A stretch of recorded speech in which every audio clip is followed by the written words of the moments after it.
2 heures d'entretien, 4 chaînes qui diffusent en même temps. Et une phrase qui résume tout.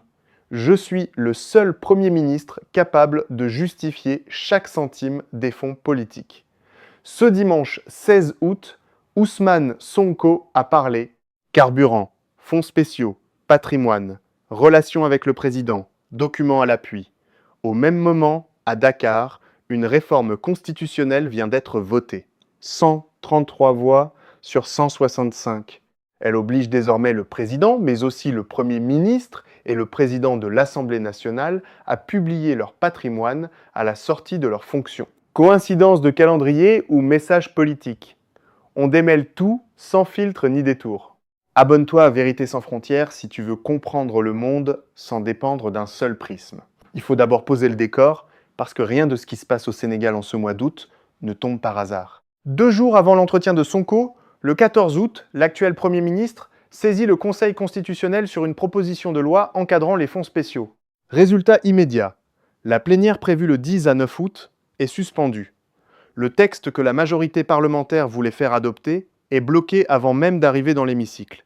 Le lendemain, 15 août, les prix du carburant augmentent. Le supercarburant passe à 990 francs le litre, soit 70 francs de plus. Le gazole grimpe à 755 francs, soit 75 francs de plus. 2 décisions en 2 jours qui touchent directement la vie quotidienne des Sénégalais. C'est dans ce climat chargé que Sonko choisit de s'exprimer publiquement pendant 2 heures. Et c'est dans ce même climat qu'une majorité parlementaire vote une réforme sur la transparence patrimoniale, avec un amendement gouvernemental qui, selon plusieurs députés, viserait directement le président de l'Assemblée nationale, c'est-à-dire Sonko lui-même. Toi qui nous regardes, retiens bien cette chronologie. Elle compte autant que les mots qui vont suivre. Commençons par ce qui touche directement le portefeuille des Sénégalais, le prix du carburant. Sonko rappelle que, lorsqu'il était à la primature, il s'était engagé à faire baisser les prix, et qu'il l'avait effectivement fait. Il affirme avoir donné des instructions claires au ministre de l'Énergie de l'époque. Pas d'augmentation. Son argument est simple. Le Sénégal dispose d'une raffinerie, et les conditions d'approvisionnement n'ont selon lui pratiquement pas changé. Il va plus loin. Il raconte un échange présenté comme personnel avec le président lors de leur dernière rencontre alors qu'il était encore Premier ministre. Il aurait demandé directement si les prix allaient augmenter et si le pays allait céder aux restrictions demandées par le Fonds monétaire international. La réponse, toujours selon lui, aurait été non. 3 mois après son limogeage, la hausse tombe. Sa lecture est frontale. Pour lui, le président aurait accepté de se plier à des conditionnalités extérieures que lui-même a toujours refusées. Il faut être clair sur un point. Cet échange privé n'est corroboré par aucune source indépendante à ce stade. C'est la version de Sonko, présentée comme telle. Elle mérite d'être rapportée, mais pas d'être traitée comme un fait établi. Voici maintenant l'autre version, parce qu'un décryptage sérieux donne toujours les 2 côtés de l'histoire. Le gouvernement justifie la hausse par la flambée des cours mondiaux depuis le conflit déclenché fin février au Moyen-Orient. Plus 61% sur le supercarburant, plus 69% sur le gazole selon les chiffres avancés côté gouvernemental. L'exécutif affirme avoir absorbé seul cette hausse jusqu'ici pour plus de 245 milliards de francs CFA de subventions depuis janvier. Sans ajustement, précise-t-il, les subventions énergétiques auraient atteint 1069 milliards sur l'année 2026, contre 250 milliards inscrits au budget voté par l'Assemblée nationale. Autrement dit, pour le gouvernement, cette hausse ramène simplement les prix au niveau d'avant la baisse de décembre 2025. Ni plus, ni moins. 2 récits, 2 logiques. D'un côté, un choix politique qui aurait cédé à une pression extérieure. De l'autre, une contrainte budgétaire devenue intenable face à un choc pétrolier mondial. À toi de te faire ton opinion. Nous, on te donne les 2 versions. Chiffres à l'appui. Deuxième sujet, celui qui secoue le plus l'opinion publique sénégalaise, les fonds politiques, aussi appelés fonds spéciaux. Sonko fait ici une mise au point, parce que, selon lui, beaucoup de gens déforment sa position. Il affirme n'avoir jamais dit qu'il fallait supprimer ces fonds. Son argument, tout État a besoin de ce type de dépenses, celles qu'on ne peut pas inscrire en clair dans un budget public. Le renseignement, une opération sensible. Ça, dit-il, c'est légitime et ça existe dans la plupart des pays du monde. Ce qu'il conteste, c'est autre chose, l'absence totale d'encadrement. Selon lui, au Sénégal, le président pourrait utiliser ces fonds comme il l'entend, sans contrôle ni justification formelle. Il rattache cette position à son propre programme électoral de 2019, Jotna, où il dit que la même proposition figurait déjà remplacer les fonds politiques par des fonds spéciaux strictement encadrés. Une promesse reprise, selon lui, mot pour mot dans le programme du président actuel pour la présidentielle de 2024. Il évoque aussi un épisode, toujours présenté comme son propre témoignage, où il aurait tenté de porter cette réforme à l'Assemblée nationale alors qu'il était encore Premier ministre et où le président lui aurait demandé pourquoi il tenait tant à ce texte. Là encore, on est dans le registre du récit personnel non vérifié de manière indépendante. On te le rapporte en tant que tel. Ce qui, en revanche, est un fait vérifiable, c'est que Sonko a lui-même révélé publiquement, le 22 mai devant l'Assemblée nationale, qu'il disposait de 1,7 milliard de francs CFA de fonds politiques lorsqu'il était à la primature. Il ne l'a pas caché, il l'a annoncé lui-même, en public. Et c'est là que l'entretien devient un véritable exercice de défense, très construit. Sonko affirme que l'ancien régime, entre mars et 2024, aurait dépensé plus de 3 milliards de francs CFA sans justification claire. Il dit avoir demandé au ministre des Finances de l'époque où était passé cet argent, sans jamais obtenir de réponse. Encore une fois, c'est une accusation, formulée par une partie prenante au débat, qui vise une administration précédente. Elle doit être présentée comme telle, pas comme un verdict. Il retourne ensuite l'argument à son avantage. Il rappelle avoir instauré, selon ses propres mots, des règles strictes dès son arrivée à la primature. Aucune remise d'argent en espèces. Il affirme n'avoir jamais touché personnellement un seul franc de ces fonds et se présente comme le seul ancien Premier ministre capable de justifier chaque centime dépensé. Pour appuyer ce discours, il détaille, document en main, selon les images de l'entretien, plusieurs postes de dépenses. Premier poste, des véhicules. Il raconte qu'à son arrivée à la primature, il n'y avait pas de voiture de fonction disponible, et que c'est le ministère des Affaires étrangères qui lui en aurait prêté une.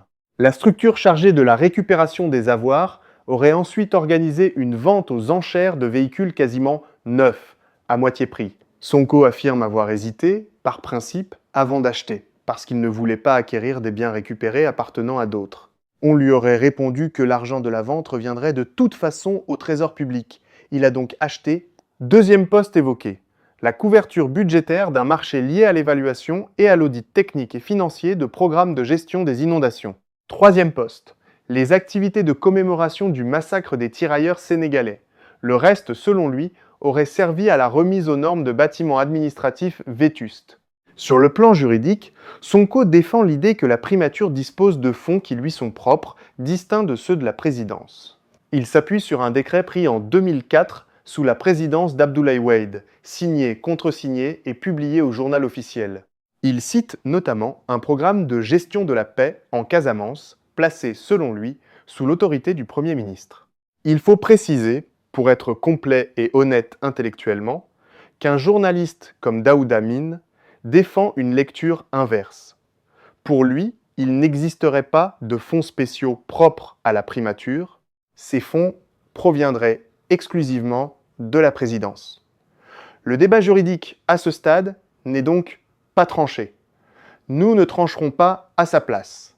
On te donne les deux lectures. Sonko lance ensuite un défi politique fort. Il met le ministre des Finances au défi de commander un audit portant sur les 10 dernières années, couvrant la primature, la présidence de l'Assemblée nationale et la présidence de la République. Sa conviction affichée, il serait le seul à pouvoir justifier intégralement son utilisation des fonds politiques.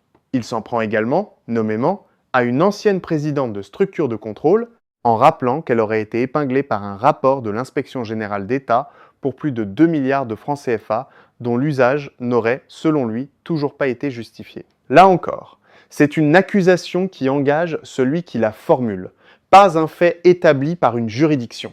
Dis-moi en commentaire ce que tu penses de cette décision, je lis chaque commentaire. C'est ici que le fil politique se referme. Parce que le vote parlementaire dont on te parlait en introduction n'est pas un événement isolé. Il s'inscrit exactement dans la même bataille, celle de la transparence sur l'argent public et sur le patrimoine des dirigeants. Jusqu'à présent, la constitution sénégalaise imposait au président de la République de déclarer son patrimoine à son entrée en fonction. La révision de l'article 37, votée à 133 voix sur 165, ajoute une obligation nouvelle, celle de déclarer également son patrimoine à la sortie du mandat. Cette réforme est portée par le parti majoritaire, le PASTEF. Une députée de la formation, Fatou Diop Cissé, rappelle que cet objectif figurait déjà dans le programme électoral de Sonko en 2010 à 9, Jotna, et dans celui du président actuel pour la présidentielle de 2024. L'objectif affiché est constant depuis plusieurs années.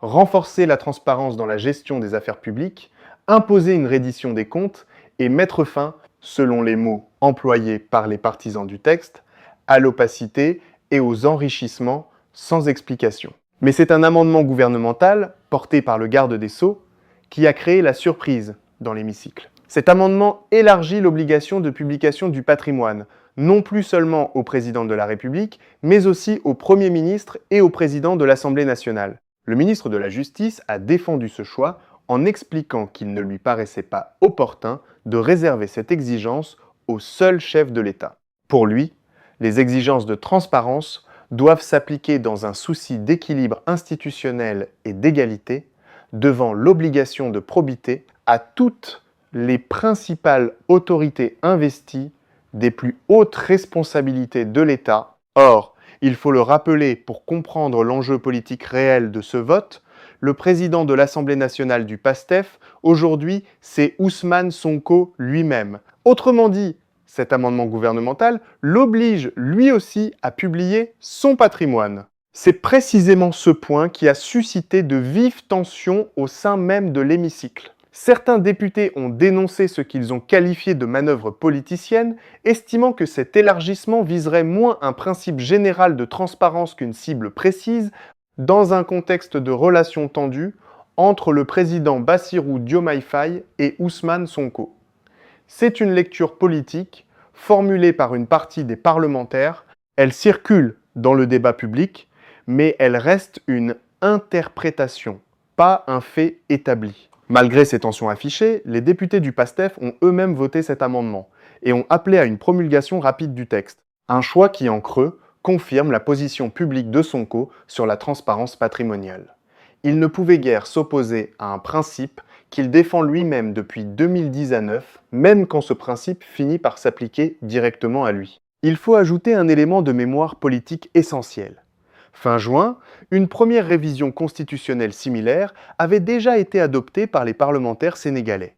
Mais le Conseil constitutionnel, saisi à l'époque par le président Bassirou Diomaye Faye lui-même, avait finalement censuré ce texte. Cette nouvelle adoption, à 133 voix sur 165, est donc une deuxième tentative après un premier échec institutionnel. Reste à savoir si ce nouveau texte connaîtra le même sort devant le Conseil constitutionnel ou s'il ira jusqu'à la promulgation. Dans son entretien du 16 août, Sonko dit lui-même se satisfaire que cet amendement du ministre de la Justice ait été accepté. Il espère qu'il n'y aura pas de recours contre le texte, tout en glissant qu'il ne serait pas surpris qu'un recours soit malgré tout déposé par le biais de l'opposition. Une nouvelle fois, c'est une anticipation personnelle, pas un fait. Face aux accusations selon lesquelles il serait très riche, Sonko énumère publiquement ce qu'il dit posséder, son salaire, qu'il affirme avoir bloqué pour en reverser une partie aux victimes des manifestations survenues entre 2021 et 2024, une maison à la cité Cœur Gorgui, une maison familiale qu'il dit avoir attribuée à sa famille, et 2 véhicules, sa conclusion, dans ses propres mots rapportés. Il ne serait ni riche, ni milliardaire, et n'aurait jamais refusé de faire sa déclaration de patrimoine, que ce soit comme maire, comme Premier ministre ou comme président de l'Assemblée nationale. Prenons un peu de hauteur, parce que c'est le rôle de ce format. Ce qui se joue au Sénégal en ce mois d'août dépasse largement une querelle de personnes. D'abord, sur le plan institutionnel. En quelques semaines, on observe un enchaînement rapide. Une baisse du prix du carburant sous Sonko, son limogeage, une hausse du carburant 3 mois plus tard, une proposition de loi sur les fonds spéciaux bloquée par une saisine du Conseil constitutionnel et une réforme sur la transparence patrimoniale qui échoue une première fois avant d'être revotée avec un amendement qui touche directement le président de l'Assemblée nationale. Chacun de ces événements a sa propre justification technique, budgétaire ou juridique. Mais leur enchaînement dessine, dans le débat public sénégalais, la trame d'un affrontement institutionnel entre deux pôles du pouvoir. La présidence d'un côté, l'Assemblée nationale et son président de l'autre. Ensuite, sur le plan économique et diplomatique, dans les extraits de son intervention publique consacrée aux finances du pays, Sonko évoque un taux d'endettement dépassant, selon lui, 110 à 9% et une part des revenus de l'État consacrée au remboursement de la dette qui atteindrait toujours, selon lui, environ 75%. Il évoque également des tensions avec des partenaires financiers internationaux, notamment autour d'un programme suspendu avec une délégation de la Banque mondiale en février 2026, ainsi qu'un désaccord plus structurel avec le Fonds monétaire international. Ces chiffres et ces épisodes sont présentés par Sonko lui-même, dans un cadre qui ressemble à une prise de parole politique publique. Ils méritent d'être rapportés parce qu'ils éclairent sa vision du rapport de force entre le Sénégal et ses créanciers, mais ils n'ont pas, à ce stade, de confirmation chiffrée indépendante dans les extraits dont nous disposons. Prudence, donc, sur ces éléments précis. Il évoque aussi la question, plus sensible encore, d'une possible dette dite cachée. Un sujet qu'il semble reconnaître, au moins partiellement, tout en expliquant que cela ne serait pas incompatible avec les efforts de transparence engagés depuis son arrivée au pouvoir. Là encore, ce point mérite d'être suivi de près dans les prochaines semaines plutôt que d'être tranché aujourd'hui sur la base d'une seule intervention. Sonko défend une ligne singulière sur la soutenabilité de la dette. Il affirme avoir envisagé de refuser de payer certaines dettes jugées irrégulières en s'appuyant sur ce qu'il présente comme une doctrine reconnue, y compris par certaines instances internationales, permettant à un État de contester une dette contractée en violation de ses propres règles budgétaires. Il évoque un mécanisme de contrôle. La Cour suprême aurait, selon lui, pour rôle de vérifier si des crédits engagés sur financement extérieur sont bien inscrits dans une loi de finances initiale ou rectificative votée par les députés. Si ce n'est pas le cas, dit-il, il y aurait une chaîne de responsabilité à établir. C'est une position politique et juridique assumée qui reste, comme le reste, à documenter par des sources indépendantes. Sur le plan social, Sonko évoque également un plan d'action économique et sociale prévoyant de nouvelles sources de financement additionnelles, notamment via une taxation des jeux de hasard, du tabac et des transferts d'argent. Il justifie cette approche par un discours sur le sacrifice partagé. Selon lui, gouverner avec le peuple suppose de demander des efforts au peuple, mais aussi de réduire ce qu'il appelle un certain élitisme bureaucratique, notamment sur la question de la rémunération des plus hautes autorités de l'État, y compris les anciens présidents. Ce sont, une nouvelle fois, des orientations et des annonces politiques, formulées par un acteur engagé dans ce débat, et non des décisions déjà entérinées par un vote. Enfin, il y a la dimension la plus personnelle de cet entretien, la relation entre Ousmane Sonko et le président Bassirou Diomaye Faye. Sonko affirme que leur désaccord ne serait pas de nature politique, mais porterait sur la transparence et la gouvernance. Il estime que le président aurait pris, selon ses mots, le sens inverse de leurs engagements communs. Il rapporte avoir dit, lors de leur dernier échange, en substance, que personne ne devrait chercher à l'affronter parce qu'il ne pourrait pas être battu sur le terrain de la légitimité populaire et qu'il n'aurait aucune volonté de nuire au président, rappelant l'avoir lui-même choisi comme candidat à sa place en 2024. Ces propos, comme les autres échanges privés évoqués dans cet entretien, sont rapportés par une seule partie. Ils donnent une clé de lecture précieuse sur l'état d'esprit de Sonko, mais ils ne permettent pas, à eux seuls, de reconstituer objectivement la nature exacte de la relation entre les deux hommes. Sonko va plus loin encore sur ce terrain, en évoquant ce qu'il qualifie de dérive autoritaire possible, comparant certaines pratiques redoutées à celles de l'ancien président Macky Sall. Il évoque l'utilisation d'institutions pour, selon ses termes, tenter de l'affaiblir politiquement ou d'invalider une éventuelle candidature future. Ce sont des accusations graves qui engagent uniquement celui qui les formule. Aucun élément indépendant, dans les documents dont nous disposons, ne permet à ce stade de les confirmer ou de les infirmer. On te le rapporte parce que ça fait partie du débat public sénégalais actuel, mais on refuse de le présenter comme un fait acquis. Si cette analyse t'a éclairé, active la cloche. La prochaine sortira très vite. Sur l'avenir, Sonko reste prudent, mais pas silencieux.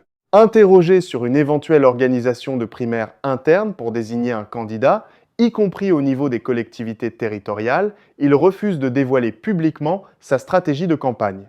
Il affirme simplement que son camp serait prêt pour les élections locales de 2027, prêt pour d'éventuelles législatives, prêt pour une présidentielle.